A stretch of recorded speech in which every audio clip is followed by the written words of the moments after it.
afternoon, and good day wherever you may be joining us from. Welcome to another edition of the Digital Download, which is The longest longest running weekly weekly business talk show on LinkedIn Live. Now Now globally globally syndicated on on the IVPN IVPN radio network. I'll get you there, I promise. You know, the problem with that is that I feel like when I'm talking, I don't know if it's coming through at exactly the same time, and then everybody's just like a little different. I didn't even try. Is there any second time, Bertrand? Next time, I promise. There you go. All right. So today we're leading with positive intent. We have a special guest, Nicky Russell, to help us with the discussion. Chief Strategy and HR Officer at Mavic Ventures. I keep wanting to call it Maverick Ventures. Mavic Ventures. Nicky's role is not just strategic, but also deeply involved in human resources, where leading with positive intent is crucial for fostering a productive and positive workplace culture. But before we bring on Nicky, let's go around the set and Wow. Before we bring on Nicky, let's go around the set and introduce everyone. And while we're doing that, why don't you in the audience reach out to a friend, ping them, and have them join us. We strive to make the digital download an interactive experience, and audience participation is highly encouraged. All right. So with that, introductions. Tim, would you kick us off, please? Certainly. Welcome, everybody. My name is Tim Hughes. I'm the CEO and co-founder of DLA Ignite. And I'm famous for writing the book, Social Selling Techniques to Influence Buyers and Changemakers. Thank you very much. Welcome. Thank you. Bertrand, welcome. Yeah, welcome everyone. My name is Bertrand Godillot. I am the managing partner of Odysseus & Co. And we specialize in social selling and basically leveraging that the growth that it represents for companies. Excellent. Thank you very much. Tracy. Hello, everyone. I am Tracy Borison, founder of TLB Coaching and Events, where we're all about the marketing side of things and how maybe social selling can help marketers, not just sellers. And that's me. I'm in Canada. Excellent. Thank you very much. Adam. Hi, everybody. I'm Adam Gray. I'm Tim's business partner and also co-founder of DLA Ignite.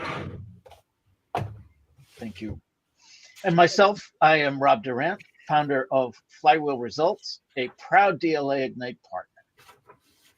All right. As I said, this week on the Digital Download, we'll speak with Nicky Russell.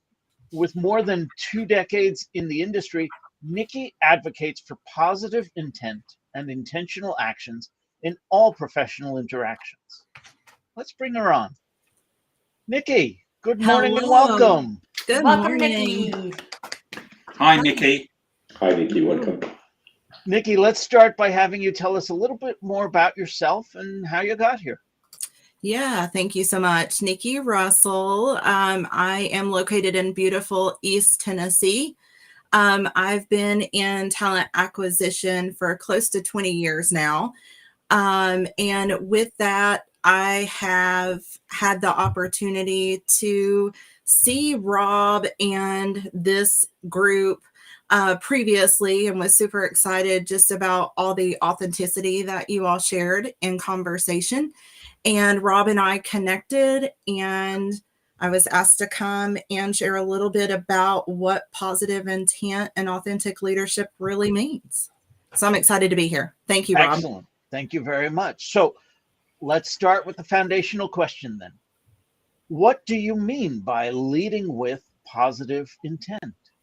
Great question. So positive intent to me really is believing that individuals inherently have the best intention, right? Their motivations, their motives, their actions are always the best of intentions. So also for me, that includes not just assuming that, but also myself displaying that as well.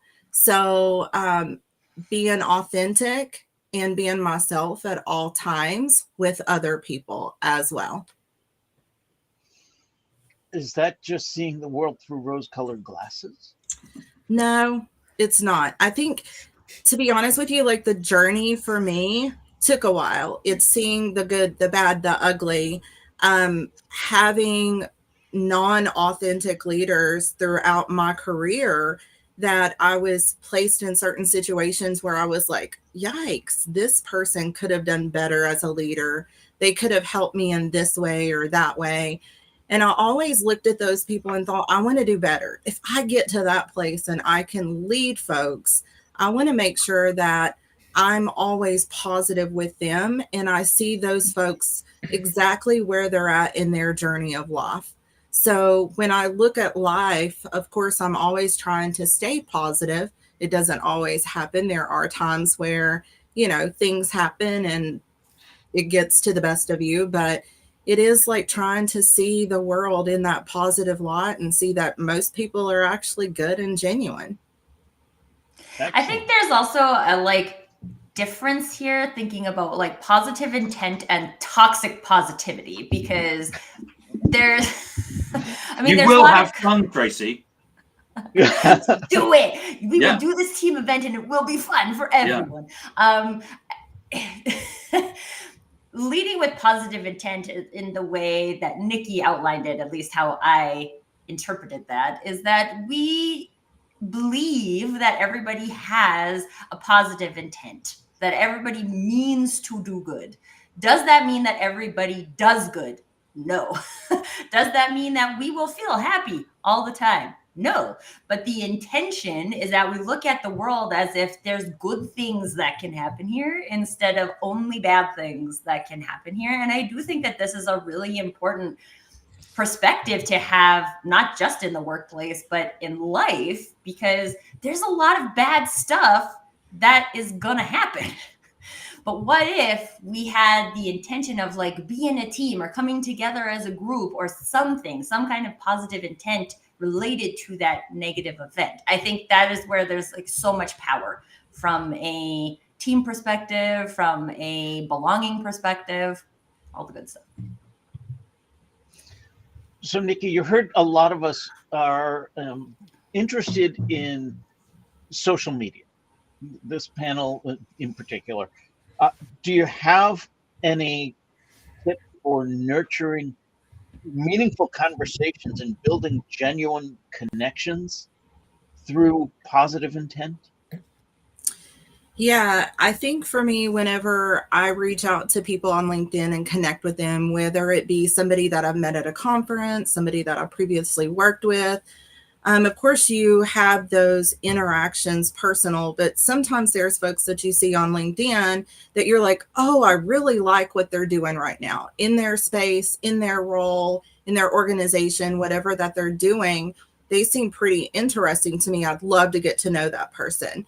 So I think for me, even when I reach out to those individuals, it's more like, hey, I don't just want to connect with you. I would love to connect with you. Grab a coffee chat. Let's get to know each other. How can I help you in your day-to-day or just your life? And then it's not just about that one-time connection, right? It's not, let's just meet this person one time, see how we can benefit each other, and then we're done. No, it really is taking the time to reach out to that person and just saying, hey, I hope you have a great day. Or, hey, should we have a monthly check-in conversation, just a virtual coffee chat, whether it be 10 minutes, 15 minutes, but really building those relationships to where they're not just surface level. It really is that you deeply care about individuals. And I want to be very clear in saying that that sounds like you can just have 5,000 network connections and talk to everybody every month and interact. No, it doesn't really mean that. What it means is that I always explain to people my positive intent is that I'm here for you. So we also have to set boundaries in our journey of life, which means that if at any time you need somebody, if you need just that person to say, hey, I've had a bad day, can we chat about this? Or Nikki, I have a question about this. I'm that person that it's okay to reach out to, right? So even though we don't interact on a monthly basis or a weekly basis, I'm still here. I'm still part of your network. It is truly genuine and authentic. And I promise you, whenever we see each other in real life, you will get that big Tennessee hug. Nikki, I always like to tell my digital friends that I am now your friendly neighborhood marketer. And if you have like marketing questions that you're like, I heard this, but I don't know if this is really real, like come and ask me that, because now you know somebody who you can ask. And I think it's really interesting for me because, like you said, it's not like we can have this week. I am up to 11,000 followers on LinkedIn, and I can't have 11,000 meaningful relationships with people on a monthly basis. I can't do that.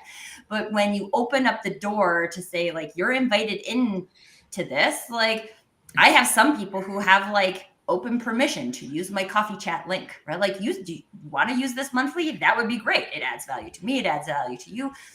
Some people don't get that. Some people, it's chat things. Sometimes it's in-person things. And there's like lots of different ways that you can build a relationship with a person. It doesn't necessarily have to look exactly the same.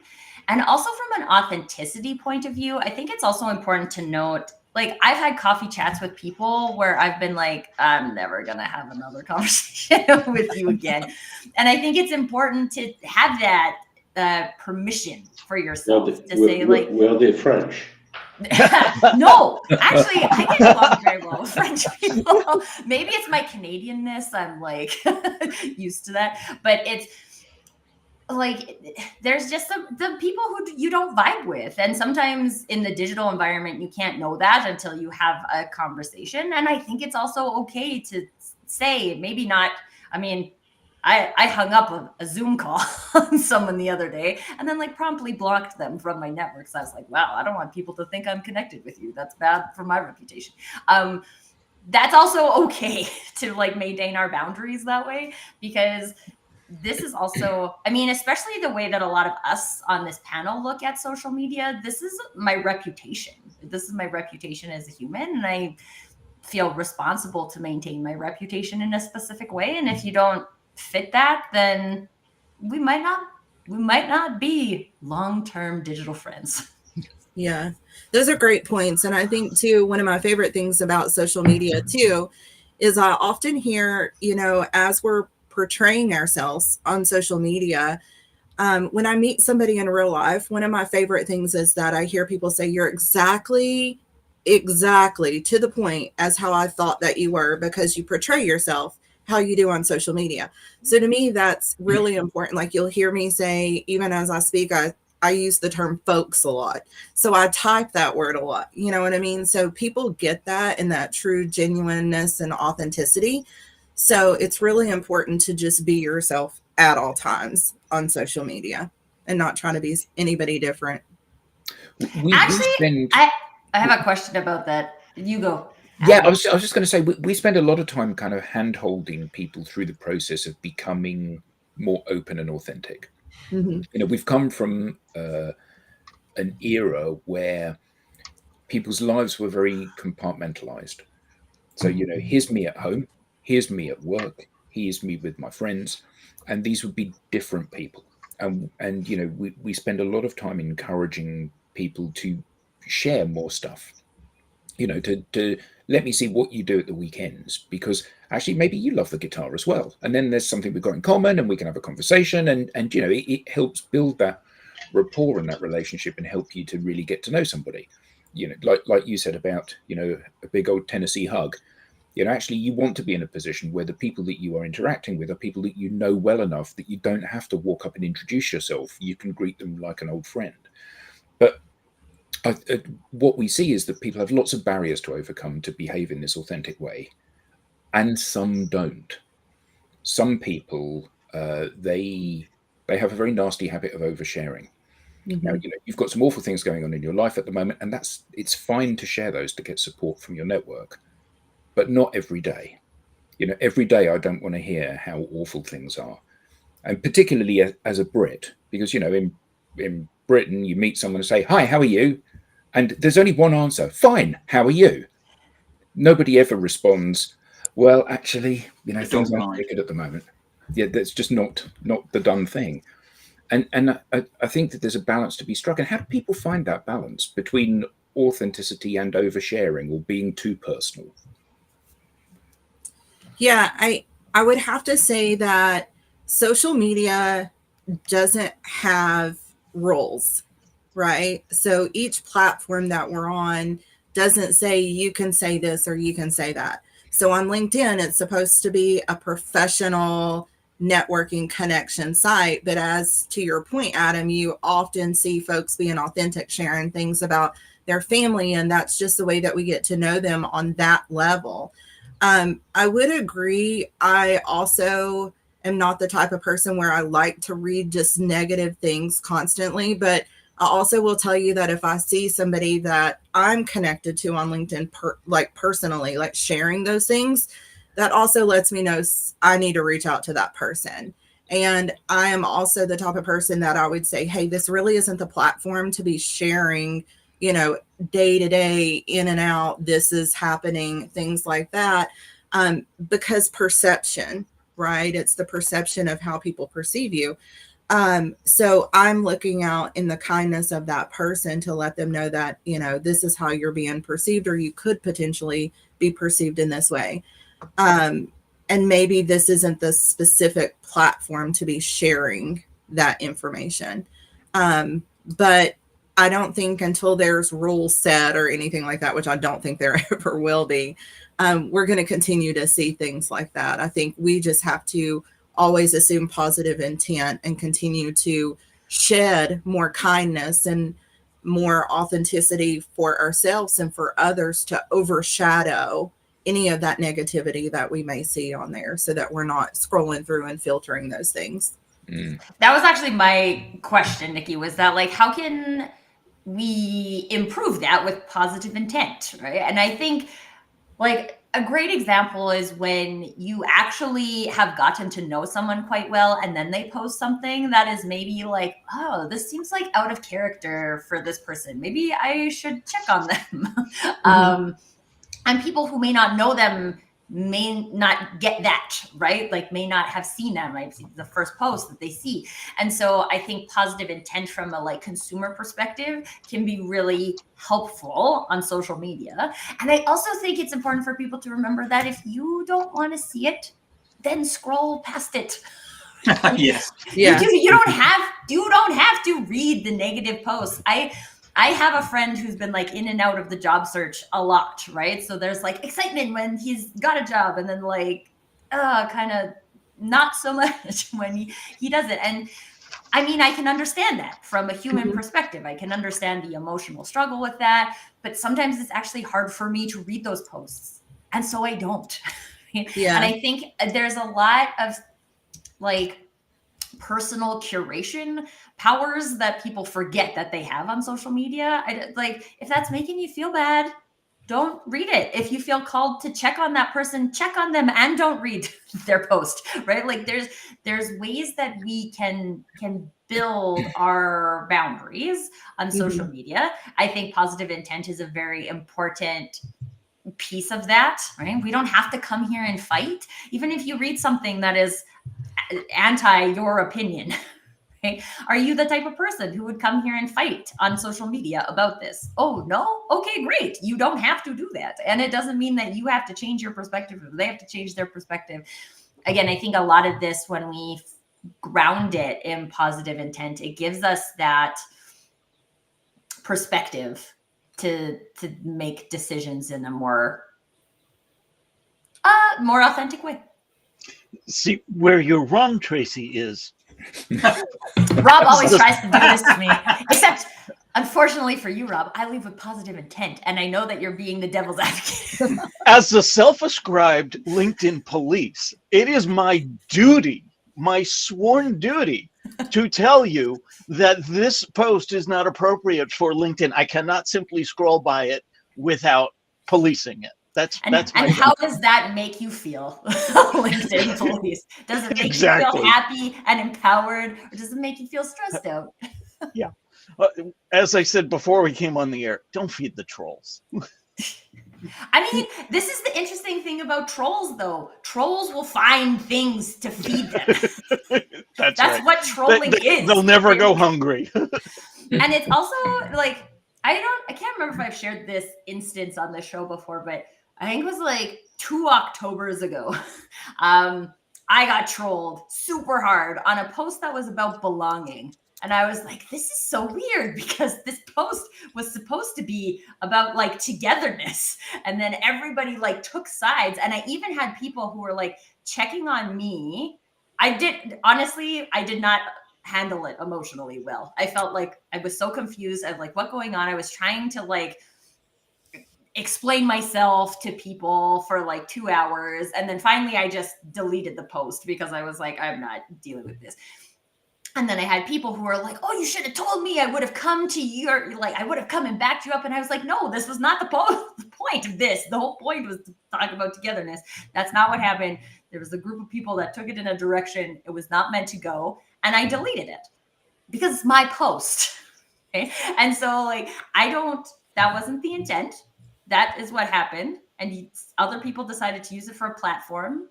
Their opinion. If they want to use their own post as platform for their opinions, that's fine. But I deleted mine. And honestly, I felt really terrible about the whole situation for about 48 hours. But I think it's a really great example of how we do have the power to do those things. And if it's doing something bad for our mental health, then I think people should.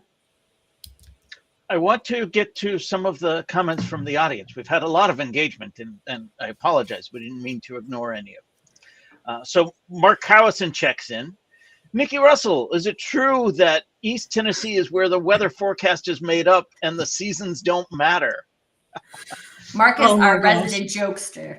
Yes. So coming from, we had 76-degree weather over the weekend, and my boys were out on the jet skis till we actually had snow yesterday. Anything can happen here in East Tennessee. So we just refer to it as buckle up, buttercup, and keep going. Couple of more comments to share. Andrew Slesser checks in. Good morning. Good afternoon, Andrew. We're told that Andrew waves back. Well, we can never see him, Nicky, because he's And We've never had Andrew on this show, so he can actually. he's welcome to come on. Not for a lack of invite, that's for sure. Yeah. He's actually going to be on my music video podcast in 2 hours. I see how it is. Oh, Okay. nice. So I'll wave from him at him from the comments. There we go. Great plug, Adam.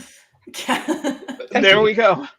Will Shorten checking in. I agree, Tracy. It's called choice. What to read, how to react. No, sorry, Will. Again, you're wrong. I am the police. It is my sworn duty to police them.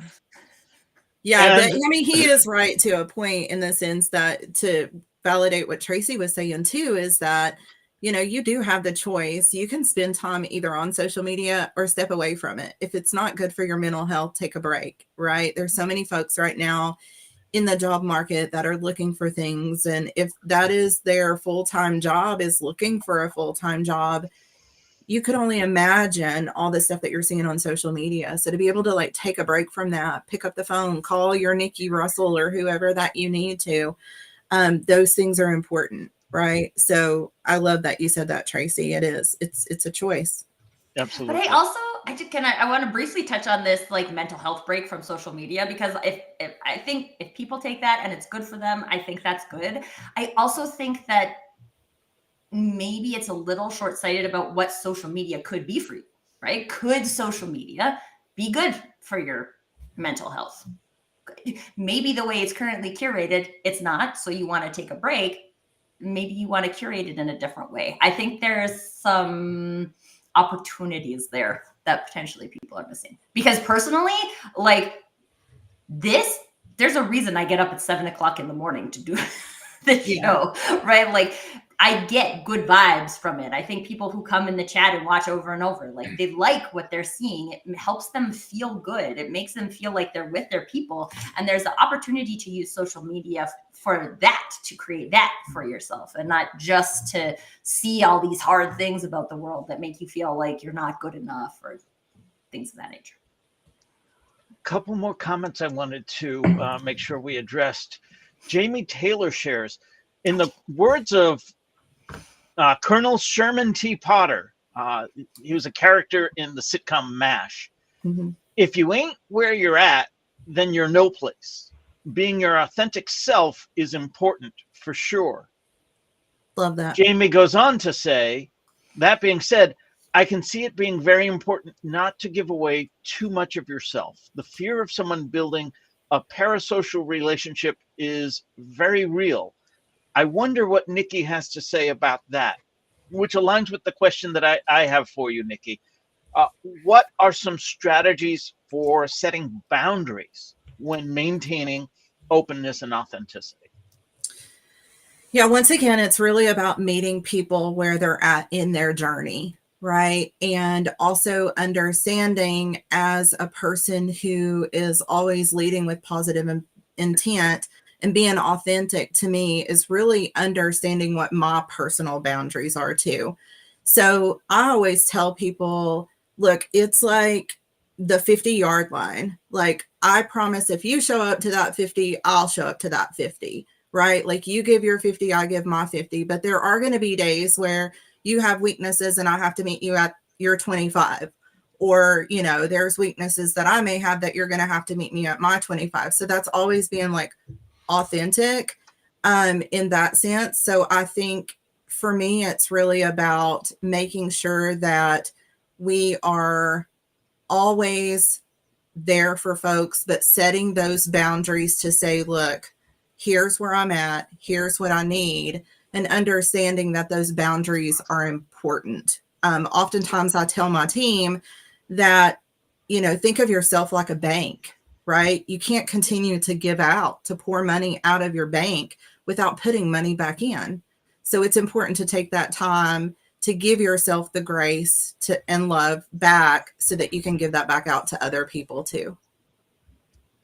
So let's talk a little bit about leadership and positive intent. Mm-hmm. What are the biggest challenges leaders face when trying to lead with positive intent, and how can they overcome them? So for leadership, it really is, once again, I know I keep saying it's about meeting people in their journey where they're at. And I think it's more than just checking off the boxes of, hey, I have a diversified team, or, you know, I'm having, you know, folks that I'm able to maybe put in certain positions or something like that. But it's like really understanding who the person is, understanding them personally, professionally, getting to know them, letting them know that here's the expectations and responsibilities of the role, understanding their weaknesses so that you can help them be able to become better. But most importantly for me, I think it's always about doing what I say that I'm going to do, right? And always making sure that my actions speak louder than my words. So even though I tell you that I can do this, or I can do that, or I will do this, or I will do that, or I'm this type of person, it's those actions and how you show up to your team. So really meeting them in their journey where they're at and giving grace along the way in order to understand that, you know, they need maybe more time for innovation, creativity, or whatever that may look like. To me, that's really what authentic leadership is. It's understanding your people. Now, Nikki, Oh, go ahead, Tracy. I have a question about the relationship between positive intent and vulnerability. And maybe there's not a relationship, but more like how they interact together. Because I will say in my leadership journey, there were a lot of times I felt like I had to have the answers. And so like if my team is freaking out, I'm not allowed to freak out because I'm supposed to be the one who's holding this together. And I think that from a mental and emotional perspective can be very hard on leaders. So while I am 100% on the positive intent train, how do you recommend that leaders balance that with vulnerability, in that like we're not superhuman, we don't have all the answers all the time? So I always tell people, if they ask me and I don't know the answer, I'm like, look, I may not have the answer today, but either we can work together as a team to figure it out, or I will find that answer and bring it back. Right. But how do you find leader, like the gumption, I guess, to say that? Because I think that that's really the piece where if people think they're supposed to have the answer, but they don't have the answer, how is this maybe just like giving yourself a little bit of grace and reinforcing the fact I'm not supposed to have all the answers. Yes, I am leading this. Yes, I'm going to lead the charge to find the answer, but that's not a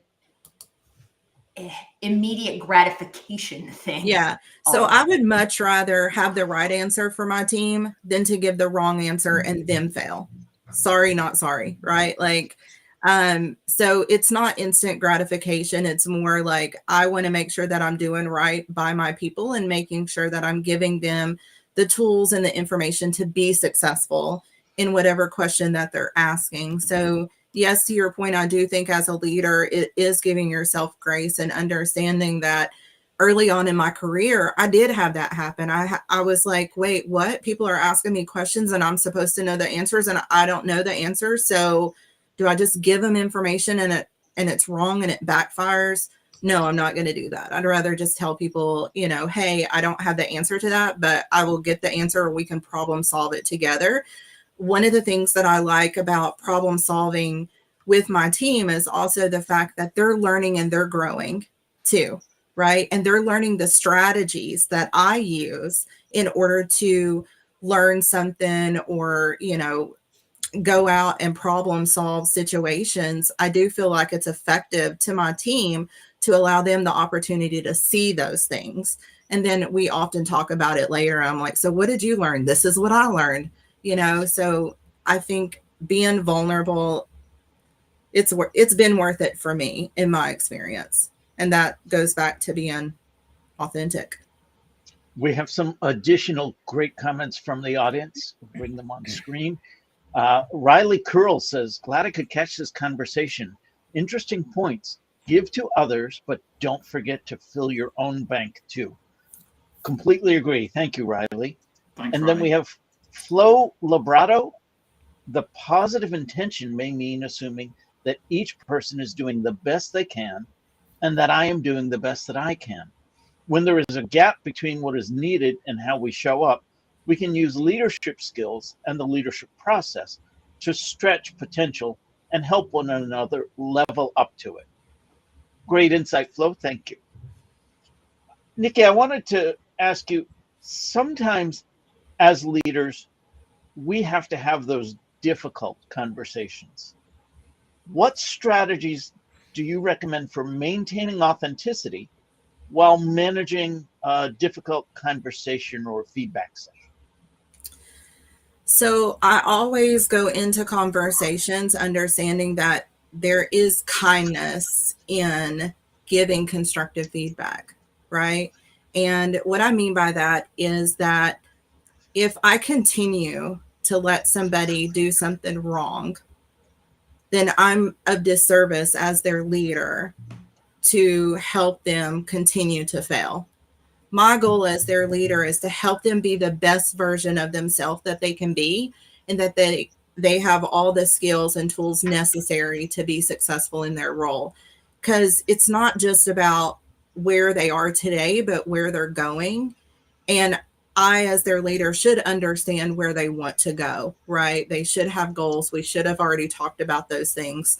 So when things come up that aren't necessarily something that they want to hear, maybe they've failed or done something incorrectly, I come at that with the pure fact of kindness. Like, hey, we need to have a conversation about this because I want to make sure that you are successful in your role. And in order to do so, we're going to have to change these few things in order to make sure that you're at the next level of where you want to be. So let's talk about these things. And then I break it down to, here's the things that we're supposed to do. Here's how you went about to do it. Here's some new ways. Let's talk about those new ways in which there's opportunities for process improvement. But then also it's important to let them know that even though you make a mistake or you do something wrong, you're not going to learn how to do this all on your own. I'm going to make sure as your leader to make sure that you have what you need to learn those new tools or whatever it is that is the situation, right? So I make myself available. I pair them up with somebody else maybe that may know the answers or have the results that they need. But I do think it's important to make sure that you are giving that feedback to folks. And it's important that you do act quickly so you don't give them time to continue to do things wrong. Because as we all know, things can turn into a habit. So I'm always the type of person, I jump in quickly and I try to help folks immediately, and then let them know that, I'm on this journey with you. It's not you by yourself. So I feel blessed in the sense that I learned that pretty quickly in leadership, just because once again, it goes back to I had leaders that didn't do that to me. Like I felt berated. I felt that, hey, you did something wrong. And I remember like ending that conversation going, oh my gosh, I'm just like the worst person in the world, right? And nobody gave me the tools to help me become better. It was just like, you did this wrong. So I learned early on that I didn't want to be like that to other people. So it was important to me to change my style when I became a leader. And that's how I try to help my folks now. So whether it's in a leadership role or just in general, sometimes positive intent can be misconstrued. Can you give examples of where you've experienced that, and more importantly, how you've handled that? Yeah, I think it's more along the lines of when I have had somebody who has been like, oh, this situation has happened. And for me, I'm always going into it thinking, well, they didn't mean for it to happen this way. And then there's been situations where it's like, but wait, did they really mean like, and then I'm like, wait, how did this happen? Right.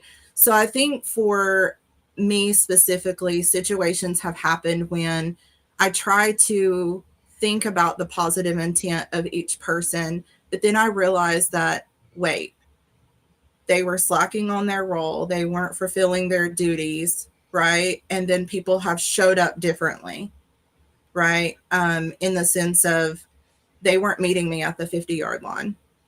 They weren't even meeting me at the 25-yard line. They weren't giving me any effort. So when situations like that happen, for me, I've always had to like dig in a little bit deeper to understand why, what's the situation, what's happened, why are they not given any effort, and then try to, move on from there. But most of the time for me, when I try to give positive intent and it's come off the wrong way, it's usually more of they're not showing up. And they're just like, why are you trying to ask so many questions and trying to problem solve my situation? And I'm just trying to understand where they're at in that moment. But there have been those times that those things have happened. I've had experiences where people tell me I'm micromanaging when I think I'm just trying to help. And I also think that it's, again, when we think about positive intent, it also comes back to giving ourselves grace for that. Like, okay, wow, I have no intention of micromanaging you. I was trying to help. So let's talk about what could it look like for me to actually help, because this isn't, I don't have to quote unquote help this way. I want to be helpful, but if that's not being helpful, then I don't have to do that. And I think, again, that is I'm not a huge fan of the word psychological safety, because I think there's more to it than just like being psychologically safe. But like if somebody has the comfort level to respond in that way, then I think that it doesn't mean that positive intent might not be misconstrued, but it means that you have the tools to have conversations and to move forward in a team conversation about, okay, fair. This is what I was trying to do. This was misconstrued. That's our facts. Maybe there's not even I'm Canadian, so I'm prone to apologize for things, but like, I don't even think that's necessarily an apology thing. Like, this is what I meant. This is how it felt. Okay, let's not do that again. Let's do something different. And I think that's like a self-awareness, self-development skill that people either have or don't have as leaders, which I think from a leadership perspective, we should talk about more as like the skills it takes to be a leader, instead of, hey, you've been in this department for 10 years, so now you're ready to be the leader. There might be more to it than that. But I think that ability to have that back and forth is where things will be misconstrued, right? Yeah. Like, people are different. We have different filters. We have different experiences. So there's no way to completely eliminate people interpreting things in different ways. There is a way to empower the conversation that comes out of a misinterpretation. So how can we also do that on the backside? Yeah, I think building that trust and rapport is what's really important, and doing it early, right? But to your point too, I do think that when it comes to leadership, I want to be very clear in saying that I do not think that you have to have a specific title to be a leader. I don't. I think before I even moved into a leadership role, I still was already trying to exhibit those leadership qualities to help other people, because that's just who I am as a person. I'm very genuine and authentic, and I just want everybody to be better today than they were yesterday. So I want to make sure that I say that, because I think it's important for those that aren't just in a leadership role or that have that title to understand that they can still be a leader, and they can still, have positive intent with other people to, make the world a better place and make their organization better as well, and create a better culture. So along those lines, what advice do you have for emerging leaders who want to adopt positive intent as a core part of their leadership style? Yeah, my best advice would be to find you a mentor, listen to podcasts of leadership. There's some great resources out there, some great books. I can recommend a few of those. And really just making sure that, you're showing up every day. You're showing up exactly how, if you want to be a leader and you want to put yourself out there, as I mentioned earlier, you don't have to have that title, right? You can still be a leader. So some of the best leaders have come out of organizations where they haven't had a title, but folks have seen that they've been exhibiting those leadership qualities, right? So I would say if that's something that you want, that you talk to somebody in your organization, and see how those conversations can get started. But definitely find a mentor, or I'm happy for you to reach out to me. Just connect with me on LinkedIn. Happy to have a conversation too, to help. I was going to say, LinkedIn is a great place to find mentors. Yes, it is. We've got some comments to share. We've got Will Shorten saying, quite right, Nicky Russell, so much around leadership comes down to attitude and mindset. And Andrew Slesser comments, a leadership role, mentorship, or just someone that cares for the role they are in, creating a positive work environment where mistakes are not punished, fresh ideas are encouraged, and laughter is required. This allows everyone not only to relax in the workspace, it allows people to not to take work issues home. And Will clarifies, I would recommend Turn the Ship Around by David Marquette and his take on intent-based leadership. Thank you for that, Will. What I need is one more book I want to read.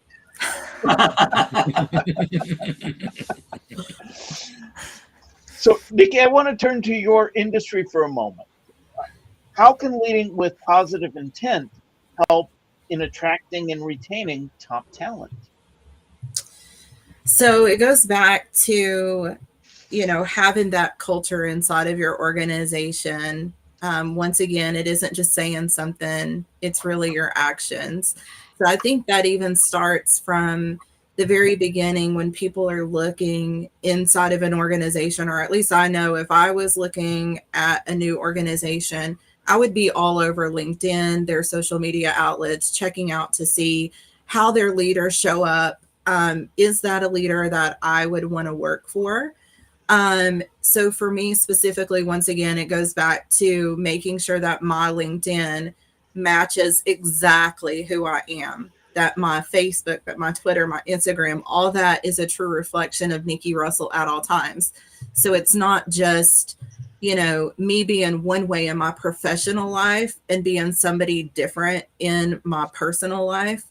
Nicky Russell is Nicky Russell at all times. So whether you see me in this setting or you see me at work or in, a Chick-fil-A drive-through, I'm still going to be the same, right? So I think it's important for, any organization or anybody looking to go into an organization to really check out those individuals and the leadership to make sure that, that's something that you can buy into. What can be read into a lack of a social presence in that regard? Can anything be read into it? Are you talking about personal or organizational? Well, either. As you say, if you're looking to join an organization, look at the social media for that organization and the people in it. What about those that are relatively inactive? Is that telling me that they're not leading with positive intent, or am I overthinking it? I think you're overthinking it. I think for me, if I was having a conversation with an organization, I would be asking more questions. And I do think, being that I've been in talent acquisition close to 20 years, one of the things that I will tell you is that people often get really confused about what that interview process is. It's not just for an organization to interview an employee to ask questions.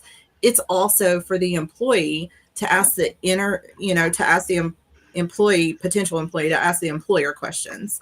That's also very important. So if things to you such as social impact or environmental impact or, the leadership, you can ask those questions during your interview process. And I highly encourage it because you want to make sure that you know that organization prior to joining it, right? But oftentimes people get that confused. They're thinking it's just a one-way street, and it's not. The employer-employee relationship is two ways.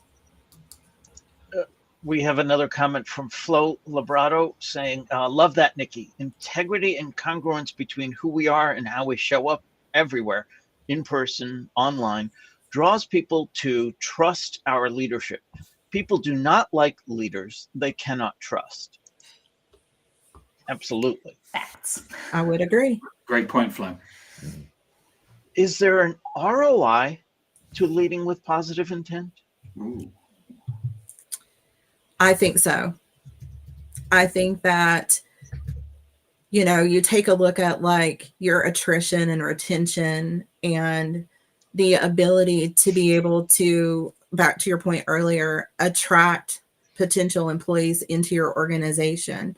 I would hope that folks really enjoy working with me. They say that they enjoy working with me. I have a huge presence when I go out to networking events. And to the point earlier, I always hear people say, Nicky, you're exactly the same as you are on social media. And I would hope that me being Nicky Russell and always wanting the best for every single employee and everything that I'm doing inside the organization, because my goal is to make the organization the best that it can be. And part of that is leading the team to make sure that that's possible. So ultimately, there is an ROI in that your employees are performing at top level. If you are giving them that authentic and that positive intent at all time and encouraging your employees to be better and better day in and day out, and being in a culture where they can, have trust, they have that empowerment and autonomy to be able to work. Who wouldn't want to work in an environment like that? So I definitely feel like there's an ROI. I also think that there's like an opportunity ROI, even from an individual perspective. So I'm thinking about the way I approach social media, right? Positive intent. I'm trying to connect. I believe connections solve problems, and the more connections we make, the more problems we can solve. And that intent has led to like so many different, like me being able to connect these two people over here and they can go over there and solve that problem. There's a lot of opportunity that gets created from positive intent. So I think while it may not have a like hard ROI number, there's also an ROI associated with that.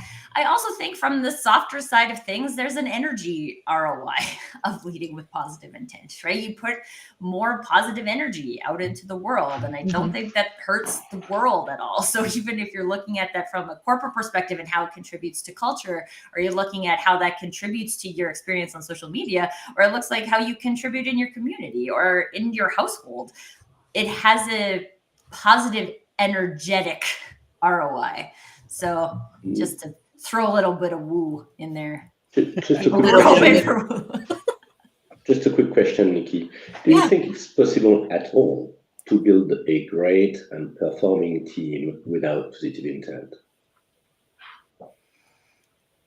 Do I think that I could build one without it? Is it possible at all to build a great team and a highly performing team without a positive intent in the first place?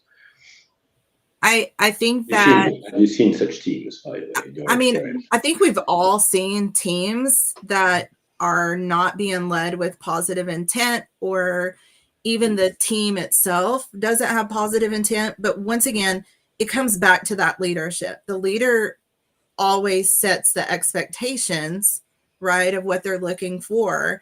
And I do believe that saying that early, exhibiting that often, and also showcasing that in just your actions is what's going to make the difference.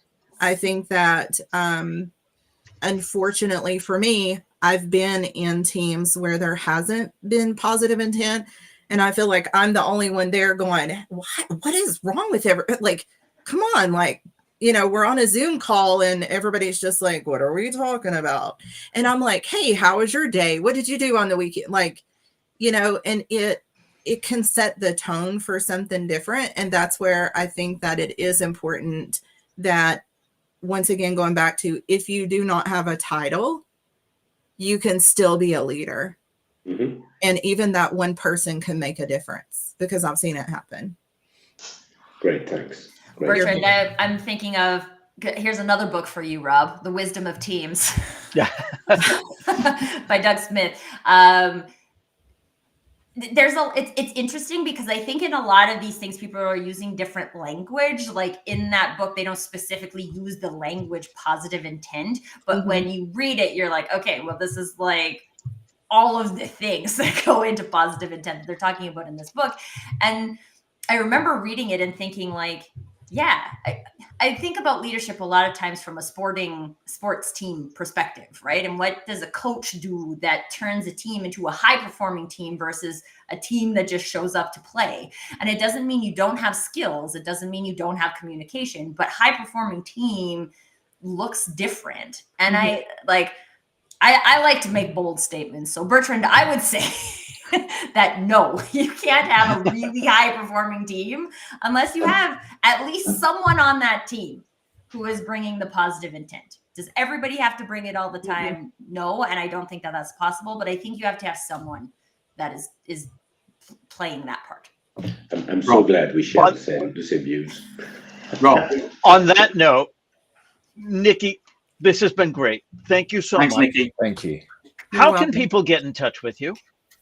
Yeah, so you can find me on LinkedIn. I know we talked a lot about LinkedIn, so you can find me there just at linkedin.com/n/Nicky Russell MBA. So feel free to connect with me there. Always open for a virtual coffee chat anytime. So Excellent. Thank you so much. thank you. We now have a newsletter. Don't miss an episode. Get show highlights, behind the show insights, and reminders of upcoming episodes.